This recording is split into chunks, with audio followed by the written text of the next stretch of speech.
जय श्री कृष्ण, राधे राधे। आ गए ना अंग्रेजी माध्यम में फिर से अंग्रेजी सीखने के लिए। लाइफ में आप जो एक अच्छा काम कर रहे हैं ना, सबसे अच्छा काम आप यही कर रहे हैं कि आप अंग्रेजी सीखना चाहते हैं और आप आते जा रहे हैं बार बार अंग्रेजी सीखने के लिए। तो हमारी पहले क्लास में हमने पढ़ा था सेंटेंस के बारे में। क्या पढ़ा था? सेंटेंस के बारे में। और आज जो हम पढ़ने वाले हैं ना, वो हम क्या पढ़ने वाले हैं, बहुत इम्पोर्टेंट है और बहुत ही प्यारा टॉपिक है, पार्ट्स ऑफ स्पीच। जो हम बोलते हैं ना, उसके पार्ट्स क्या है, what are the parts of speech, ये हम आज कवर करने वाले हैं। ठीक है, ये हो गए हमारे पार्ट्स ऑफ स्पीच। ये noun, pronoun, adjective, verb, adverb, preposition, conjunction, interjection. अब आते हैं नाउन पे। नाउन, जब मैं छोटी थी ना तो मैं बहुत इस चीज़ को सुनती थी जब लोग बोलते थे या बड़े बोलते थे, noun is the name of नौआ जो घर घर देत बुलौआ। तो कितना इजी था ना। क्या? नेम ऑफ पर्सन, प्लेस और thing. Name of person, place और थिंग। जैसे कि Bhagyashree is a good girl which I am. तो इसमें भाग्यश्री हो गया नाउन। भाग्यश्री क्या हो गया? नाउन। ठीक है। उसी तरीके से कोई प्लेस का हम एग्जाम्पल लेते हैं। जैसे हम किसी प्लेस का नाम लेते हैं फॉर एग्जाम्पल अगर हम बोले कि Bhopal is a city of lakes. Bhopal is a city of lakes, तो भोपाल क्या हो जाएगा? नाउन हो जाएगा। ठीक है। इसी तरीके से इसके बहुत सारे प्लेंटी ऑफ एग्जाम्पल्स हो सकते हैं नाउन के। अब हम जंप करते हैं प्रोनाउन पे। ठीक है, मुझे मिटाना पड़ सकता है, तो अगर नोट्स बनाने हैं तो अपने नोट्स फटाफट से वीडियो के दौरान ही बना लीजिए। ठीक है। अब जो प्रोनाउन है ना, देखो, अब जो प्रोनाउन होता है उसमें क्या होता है ना, जैसे कि ये अपना नाम खुद ही बता रहा है, एज द नेम सजेस्ट। मैंने कितना अच्छा आपको अनुवाद बताया ना, भी ट्रांसलेशन किया। जैसे कि ये नाम बता रहा है, as the name suggest, noun की जगह इस्तेमाल होने वाला शब्द होता है प्रोनाउन। ठीक है। जैसे कि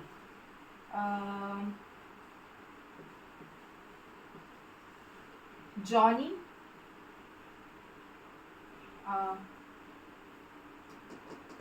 Johnny is a good boy but he is not a good player। ठीक है। इसमें क्या हो गया, आपको पता है ये पार्ट्स ऑफ स्पीच में जॉनी क्या है?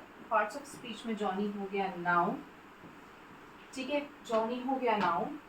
और इसी पार्ट्स ऑफ स्पीच में प्रोनाउन क्या हो गया? ही। क्यों? क्योंकि ये आ रहा है जॉनी के बदले। जॉनी के बदले जो आ रहा है वो हो गया प्रोनाउन। ठीक है। नाउन के बदले जो आ रहा है वो हो गया प्रोनाउन। नाउन के बदले आता है प्रोनाउन। ओके। अब आगे बढ़ते हैं। एडजेक्टिव। अब एडजेक्टिव में अपने रनिंग नोट्स बनाते रहना। ओके। एडजेक्टिव्स में क्या आता है कि नाउन के बारे में जो उसकी विशेषता बताता हो। ठीक है। जो नाउन की विशेषता बता रहा है, जो नेम, प्लेस या थिंग के बारे में कुछ बता रहा है, कुछ अच्छा बता रहा है, बुरा बता रहा है, जो भी बता रहा है, विशेषता बता रहा है। ठीक है। जैसे कि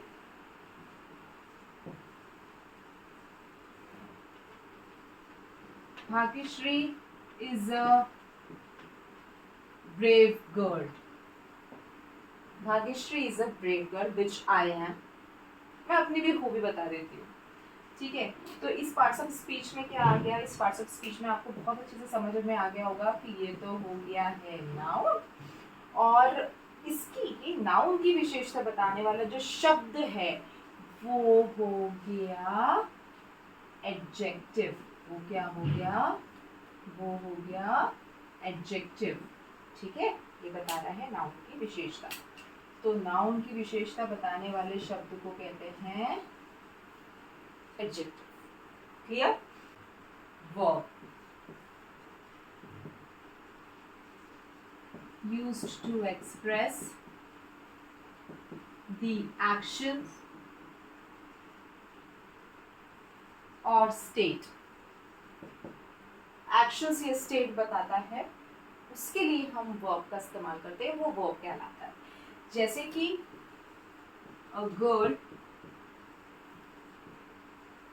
wrote a letter to her cousin।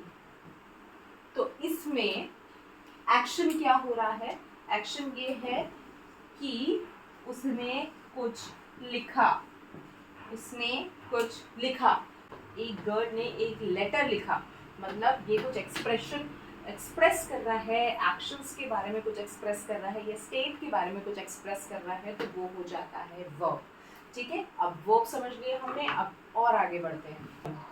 अब एडवर्ब क्या होता है, एडवर्ब मतलब जो कुछ प्लस कर रहा हो, बताया मैंने, add something to the meaning of verb, adjective और अनदर एडवर्ब। जैसे कि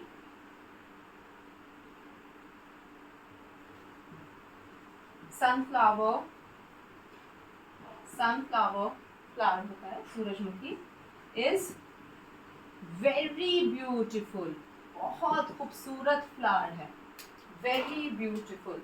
तो जो वेरी हो गया वो हो गया एडवर्ब, जो वेरी हो गया वो हो गया एडवर्ब, क्योंकि वो विशेषता बता रहा है, कुछ ऐड कर रहा है to the meaning of verb हो सकता है, उसकी जगह कोई एडजेक्टिव हो सकता है या फिर कुछ एडवर्ब हो सकता है। अभी के प्रेजेंट सिचुएशन में ये एक एडजेक्टिव है जिसके बारे में वो कुछ ऐड ऑन कर रहा है। अब हम और आगे बढ़ते हैं। देखो अब बारी आती है प्रीपोजिशन की। प्रीपोजिशन में मैं आपको एक सिंपल से एग्जाम्पल बताती हूँ, इससे आपको बहुत अच्छे से समझ में आ जाएगा। जैसे कि Ram is sitting under the table. इसमें क्या होता है, प्रीपोजिशन में नाउन और प्रोनाउन के साथ जुड़कर किसी और के साथ उसका क्या मीनिंग निकलता है, उस एक वर्ड को बोलते हैं, उस एक वर्ड को बोलते हैं प्रीपोजिशन। मतलब कि नाउन हो गया राम, ठीक है, राम के साथ मतलब राम के बारे में वो बता रहा है, नाउन या प्रोनाउन के बारे में वो बताएगा, पर किसी दूसरी चीज के साथ उसका क्या रिलेशन है। मतलब जैसे कि यहाँ पर जो प्रपोजिशन है, प्रपोजिशन क्या हो गया यहाँ पे, under, under is the preposition, ठीक है, under the table, Ram table के अंडर, उसके नीचे बैठा हुआ है, टेबल के नीचे बैठा हुआ है, क्यों बैठा है मुझे नहीं मालूम, लेकिन राम टेबल के नीचे बैठा हुआ है, ठीक है। तो यहाँ पर जो प्रीपोजिशन हो गया वो अंडर हो गया। बहुत अच्छे से समझ में आया, ठीक है। ऐसे ही मैं जल्दी जल्दी एग्जाम्पल्स के थ्रू आपको समझाती जाती हूँ ताकि वीडियो बहुत ज़्यादा लंबी ना बन जाए।